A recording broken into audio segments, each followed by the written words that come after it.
Oi, eu sou Tainá, esse é o Dias Radiantes e que bom que você está aqui. Hoje eu queria compartilhar com vocês os livros que eu li nesse primeiro quadrimestre, ou seja, em janeiro, fevereiro, março e abril. Na verdade, verdadeira, eu não vou falar de todos os livros que eu li nesse período. Eu vou falar só de alguns que eu escolhi destacar. Os que eu mais gostei, o que eu acho mais relevante falar aqui no canal. Quem acompanha o canal um pouquinho mais de tempo sabe que no ano passado eu postava bem mais vídeos, mas eu não tô tendo tanto tempo de gravar, e acaba que quando eu gravo sempre uma lista, uma tag, porque é um vídeo que eu gasto menos tempo para fazer. Primeiro porque quando eu vou fazer um vídeo resenha, eu faço a leitura do livro fazendo anotações para depois eu poder fazer o vídeo a partir das minhas anotações. E geralmente meus vídeos resenhas são longos, eles têm em média 20 minutos. E eu escolho fazer assim porque eu decidi fazer vídeos para compartilhar as minhas impressões de leitura. Então para mim não vale a pena fazer um vídeo resenha só, a história é isso, isso e isso, gostei. Eu gosto de falar muito sobre o que eu pensei quando eu estava lendo o livro, fazer associação com outras coisas que eu pensei e tudo mais. E é um tipo de vídeo que eu tenho muito carinho, mas é um tipo de vídeo que custa muito tempo. E o vídeo fica com 20 minutos, mas geralmente eu gravo meia hora de vídeo. Eu dou uma enxugadinha. Então também demora muito para editar, e acabou que durante esse ano de 2017, eu não sei se tem alguma resenha que eu postei esse ano, mas se tiver foi uma ou duas, assim, coisas bem poucas mesmo. E aí eu decidi fazer esse vídeo falando de algumas leituras importantes que eu sei que eu não vou fazer vídeo em breve, então vai acabar que vai esfriar a história na minha cabeça. Então, de qualquer forma, fica como indicação para vocês essas leituras. Então eu vou começar com os melhores sonetos de Shakespeare nessa edição da Saraiva de Bolso. Eu gostei demais dessa edição, você olha assim, tipo, acho que foi R$7 esse livro. Mas ele é bem legal porque ele vem com o texto em português e o texto original em inglês. E tem uma introdução e tem um pós-fácil também, então é uma ediçãozinha bem legal. Eu li esse livro em janeiro e eu super recomendo. Os sonetos de Shakespeare são muito legais. Eu comecei a ler Shakespeare pelos sonetos e aí depois eu li Hamlet, foi a primeira peça dele que eu li. Então eu super recomendo. Deve ter alguma edição super chique e completa também dos sonetos dele, né? Porque, obviamente, pelo tamanho dá pra saber que não é uma edição completa. São alguns sonetos, mas são os mais conhecidos, os principais. Então, se você quer uma opção barata, porque geralmente os livros que são coletâneos das obras de Shakespeare são caros, essa é uma ótima opção. Outro livro que eu quero recomendar, que eu li recentemente, foi esse aqui, Conselhos a uma Recém-Casada, de Alice von Hildebrand. Eu acho que ela é sueca. Não, ela é belga, mas ela mora nos Estados Unidos já há muitos anos. E ela ainda é viva, mas ela já é uma senhorinha, acho que de uns 90 anos. Ela é uma escritora bem conhecida. E esse é o tipo de livro que, pro meu gosto de livros, eu fugiria. Essa coisa rosinha, com flores e uma coisa assim, bem com cara de coisa romântica. É o tipo de livro que eu ia passar direto em qualquer livraria. Mas uma amiga minha me recomendou, ele é em formato epistolar e ele é um livro lindo, ele foi bem baratinho. Olha como ele é bonitinho. Ah, eu vou sujar o livro de batom. Acontece. Ele é em formato de carta, eu achei ele tão fofinho que eu sempre grifo os livros de lápis grafite, mas eu grifei de caneta rosa. E realmente é um livro muito, muito legal. Eu sou casada há 3 anos e meio, mais ou menos, então não sei se eu sou ainda recém-casada, mas de certa forma eu sou, que ainda não tenho filhos, né? E não faz tanto tempo assim que eu casei. E é um livro excelente. Foram cartas que essa Alice trocou com uma amiga dela, bem mais nova que ela, mas que convidou ela para ser madrinha de casamento. Elas duas moram nos Estados Unidos, mas moram em estados diferentes. Então elas se correspondiam através de carta. E é uma experiência muito legal, porque é os conselhos de uma pessoa que está casada há muitos, muitos anos, para uma pessoa que acabou de casar, né? E está enfrentando as primeiras dificuldades do casamento. Porque se você que está vendo esse vídeo ainda não casou e pretende casar um dia, saiba que não é fácil, né? É a experiência mais maravilhosa da sua vida e ao mesmo tempo mais difícil. Eu acho que, como tudo que vale a pena, sempre tem desafios e dificuldades, né? Você vai ter que conviver todos os dias com uma pessoa que não é você. Às vezes a gente mesmo não se aguenta. Tem dia que a gente tá, ai meu Deus, não aguento, quero só que esse dia acabe. Imagine você ter que conviver com outra pessoa que tem uma personalidade diferente de você, que por mais que vocês tenham muitas afinidades, ainda assim vão existir gostos diferentes, educações diferentes, né? Modos de habitar em casa diferentes. Então, claro que todos recém-casados enfrentam desafios. E aqui tem conselhos muito práticos e muito bons. A Alice, ela é católica e ela faz referências à fé e à religião, mas eu acho que é um livro que serve para todo mundo, porque esse não é o foco, isso aparece, mas o foco mesmo é a experiência dela de uma pessoa que é casada há tanto tempo. E mesmo assim eu acho que serve para qualquer pessoa que seja cristã. É muito bom, eu realmente recomendo. Além de ser um livro muito lindinho. Outro livro que eu li recentemente, esse aqui eu tava passeando nas Americanas daqui e ele tava por R$10 e eu comprei, que é Como Não Ser um Babaca, Guia da Etiqueta do Cotidiano, da Megan Doherty, sei lá. Não sei. Esse livro, não, é sério, eu comecei a folhear já na própria loja e ele é muito legal. Ele tem esse menino e essa menininha que eles ilustram todo o livro, né? Então realmente é um guia de etiqueta para várias situações. Então vai ter nos relacionamentos, em casa, na escola, no trabalho, na hora da diversão, no trânsito, na internet e um apêndice de babacas catalogados. Eu ri tanto com esse livro, assim, é uma besteira, meu marido também leu ele, assim, achou engraçadinho, mas não viu nada demais, mas eu ria demais, eu achava muito engraçado. E ela coloca uns gostos e umas personalidades que sempre se repetem. Tipo, o menino é doido por não sei o que de queijo. E a menina faz competição de triciclo. É muito legal. É um texto super divertido. E eu acho que hoje em dia falta muito nas pessoas essa educação, que pode ser chamada de etiqueta, né? Que é a educação da boa convivência. Você saber falar com as pessoas, você saber ser educado, você saber comer direito, você saber se portar no ambiente de trabalho, você saber se portar numa festa, você saber se portar no seu ambiente familiar, né? As pessoas não acham que porque estão em casa ou estão em família, não tem nenhuma obrigação de ter educação, de serem gentis. E, gente, por favor, né? É essencial você ser educado com todo mundo. E às vezes, realmente, mesmo os pais, na hora de educar os filhos, negligenciam totalmente essa parte. Pensa-se muito na educação formal das pessoas, né? As pessoas lerem, as pessoas estudarem, as pessoas fazerem faculdade. Mas essa educação que faz a gente realmente ser humano, ser pessoas legais e pessoas gentis, e pessoas que sabem viver bem em sociedade, e as pessoas estão esquecendo. E eu amei que o livro foi pensado para ser uma coisa divertida, engraçada, para você rir das situações em que os outros são mal educados com você, mas você também é muito mal educado com os outros, né? Porque a gente às vezes só consegue perceber o que o outro faz que nos afeta, mas não o que a gente faz que afeta os outros. É mais difícil, né, de perceber. Então eu achei muito legal que, em vez de ter um tom de crítica e de lição de moral, o livro é muito divertido. Na verdade, eu li ele em um dia. Me diverti demais, demais, demais. Sim, eu vou deixar na caixa de descrição o tempo em que eu começo a falar, o nome de cada livro do qual vou falar e o tempo, o minuto em que eu começo a falar sobre eles. Porque aí, se você quiser pular o vídeo, você pode olhar aqui na caixa de descrição e olhar se tem algum livro específico que lhe interessa e pular direto para o meu comentário sobre ele. Próximo livro eu comecei a ler em fevereiro, porque ele é do meu desafio calendário literário, mas eu só terminei agora, em abril, que foi O Mundo de Sofia, porque no começo eu achei chato, não difícil, né?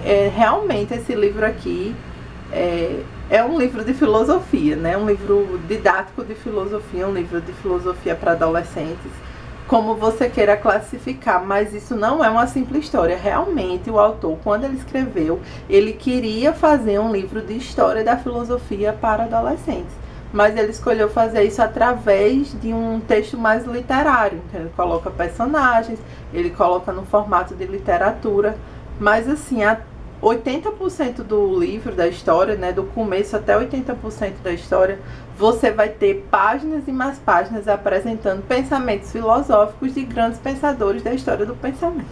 Os pensamentos de grandes... Enfim, vocês entenderam. Então ele começa desde os pré-socráticos, ou seja, dos filósofos antes de Sócrates, passa por Sócrates e todas essas pessoas aí que você já ouviu falar, mas não sabe bem quem é, quando é que aconteceu, o que é que de fato elas disseram de importante, até Freud ele vai. E Freud publicou sua grande obra em 1900. Então seria até entrar no século XX, né?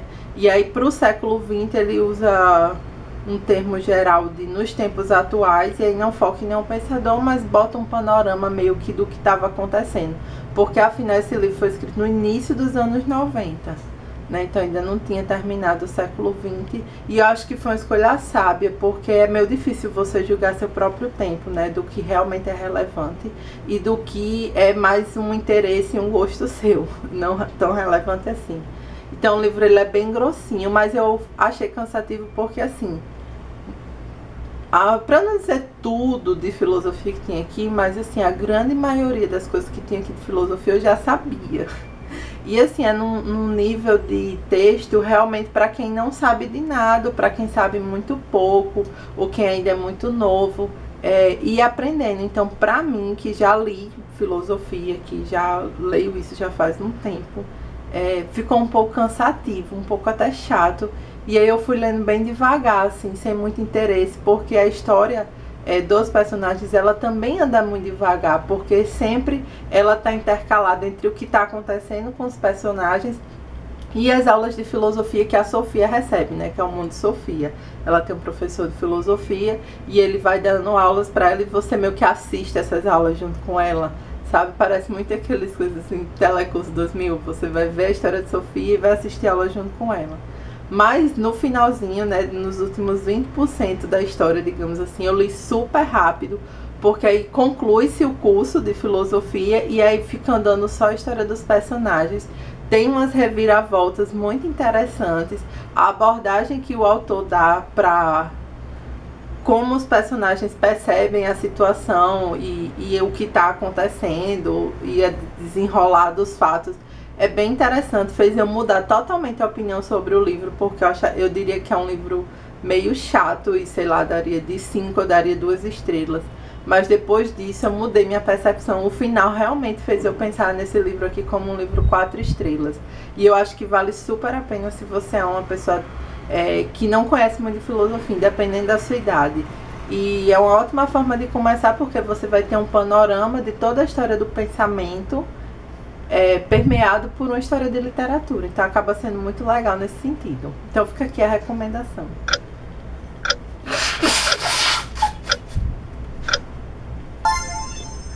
Outra recomendação que eu quero fazer é esse livro aqui, Uma Senhora Toma Chá, Como a Estatística Revolucionou a Ciência do Século XX, de David Salisbury.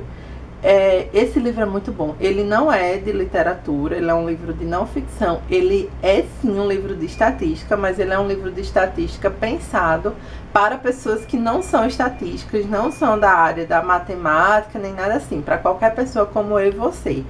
Podemos ler, é realmente um livro da história da estatística.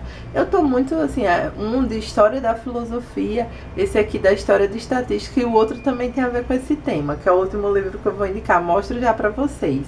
Mas enfim, o David Salisbury, ele é estatístico e ele vai mostrar desde o surgimento da estatística até os dias atuais. E aí você pensa, nossa, quanta coisa num livro tão fininho. É porque, na verdade, a estatística surgiu no século XIX. E do século XIX para o século XX ainda era muito rudimentar. Então, ela realmente avançou do século XX para o século XXI. E, de fato, foi uma revolução na ciência. Então, se você tem qualquer interesse na ciência, em qualquer área que tem uma ligação mais estreita com o pensamento científico, com pesquisas empíricas, se você gosta de biologia, de física, de química, esse livro é essencial para você, mesmo que você ainda não esteja na faculdade.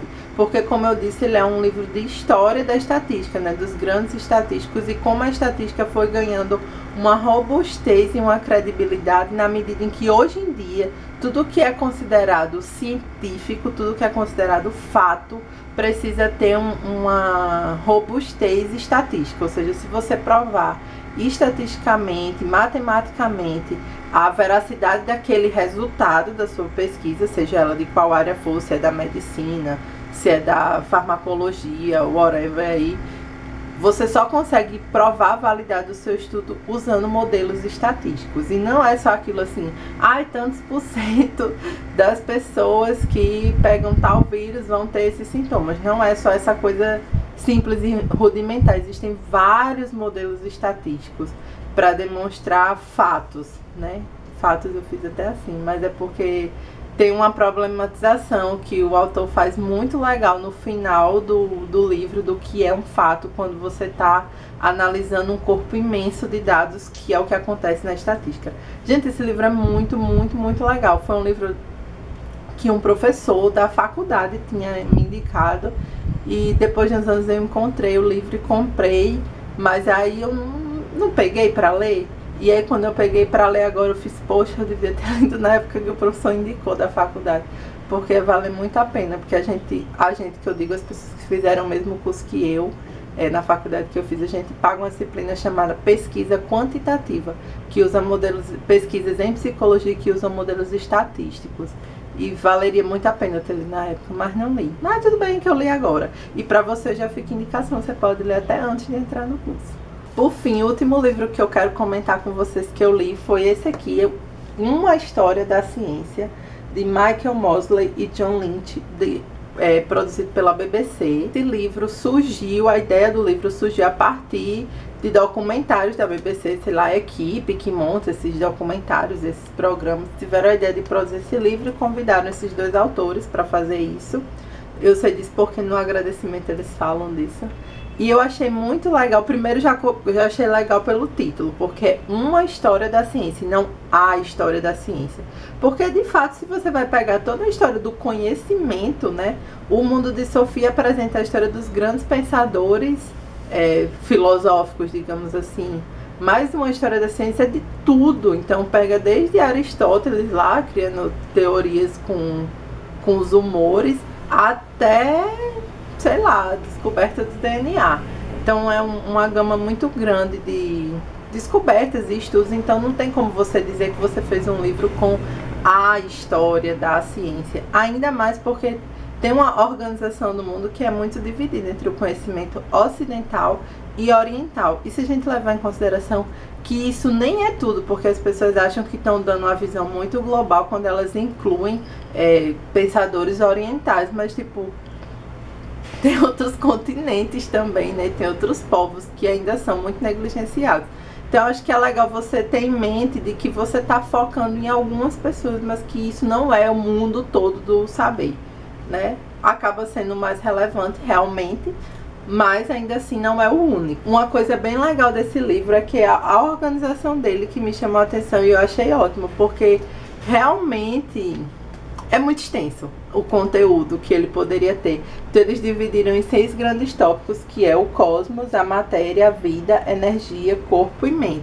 E é muito legal porque eles vão indo e eles às vezes voltam um pouquinho para depois ir de novo. Por exemplo, quando está falando sobre a matéria, então eles vão até, acho que o século XVII, nessa parte do livro. E aí quando eles entram em vida, eles voltam um pouquinho para o século 16 e aí depois vai até o 20, entendeu? Tipo, às vezes o tempo vai e volta um pouco dependendo do tópico, mas eu achei que ficou bem legal assim, porque fica muito mais fácil de você acompanhar.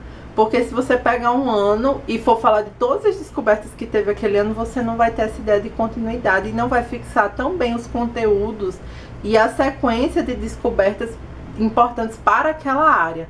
Então, para a compreensão da matéria, tipo a química, a tabela periódica, a geologia, tem uma sequência de descobertas, né? Que uma foi se apoiando na outra.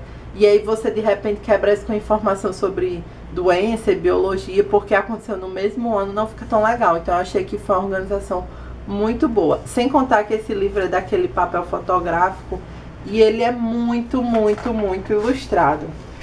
Só porque eu não sei se tá dando pra ver, mas ela tem páginas inteiras com fotografias de grandes pessoas. Todas as páginas têm alguma ilustração, alguma imagem de alguma coisa que é relevante. Isso aqui é um raio-x de uma mão, quando inventaram o raio-x.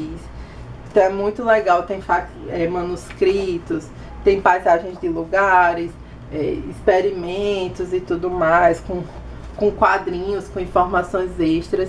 Então é um livro muito, muito legal e eu recomendo demais para vocês. Bom, gente, esses foram os livros que eu quis destacar, né, de leituras nesse primeiro quadrimestre, não é nem trimestre, porque eu quis incluir, eu pensei, a câmera tremendo, né? Eu pensei em fazer do trimestre, mas aí tem alguns que eu tinha terminado já em abril, então ficou do quadrimestre mesmo. Se você gostou desse vídeo, não se esqueça de clicar em gostei pra mim e de se inscrever no canal para acompanhar os próximos vídeos. Um beijo e até a próxima. Tchau!